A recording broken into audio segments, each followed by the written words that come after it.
È giusto dare un segnale, però è fondamentale che io prima di esprimere la parola finale, che ho già in mente, li incontri uno ad uno. La parola finale, e non promette nulla di buono, ce l'ha già in mente Luca Zaia, che comunque concede il beneficio del dubbio ai 3 esponenti regionali della Lega usciti allo scoperto per l'affaire del bonus dei 600 euro. Era stato del resto lo stesso Zaia 3 giorni fa a Marghera a chiedere di fare un passo avanti e confessare dopo la fuga di notizie dall'INPS. A 72 ore la linea resta quella del rigore, seppure con alcune precisazioni. Non sono 3 delinquenti.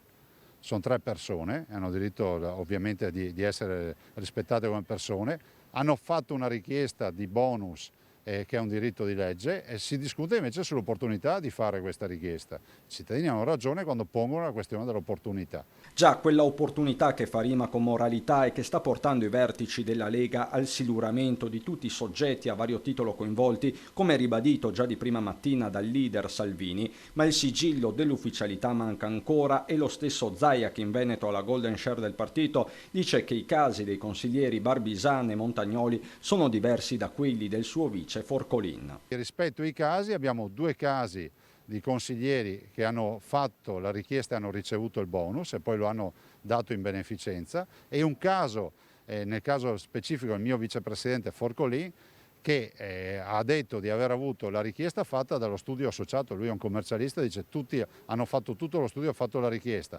Quando è arrivata la richiesta di ulteriori documentazioni da parte dell'INPS, ovviamente Forcolin non ha presentato le carte, non ha mai avuto il bonus, non ha mai avuto niente. Lui dice ha avuto solo un demerito di aver detto la verità. Potevo dire che non avevo fatto la domanda, ma la domanda non ha mai avuto buon fine. Quindi sono posizioni differenziate di cui anche la segreteria dovrà tener conto. Beh, certo, va fatta un'analisi, fermo restando che la chiarezza è fondamentale. Casi diversi quindi anche perché il consigliere Barbisan non ha ottenuto solo il bonus di marzo, ma anche quello di aprile, devoluto poi alla Proloco di Canizzano. Per dovere di cronaca, lo stesso Barbisan, nell'intervista rilasciata alla nostra emittente, aveva chiarito di aver ricevuto solo una mensilità. Il verdetto di Ferragosto è dietro l'angolo.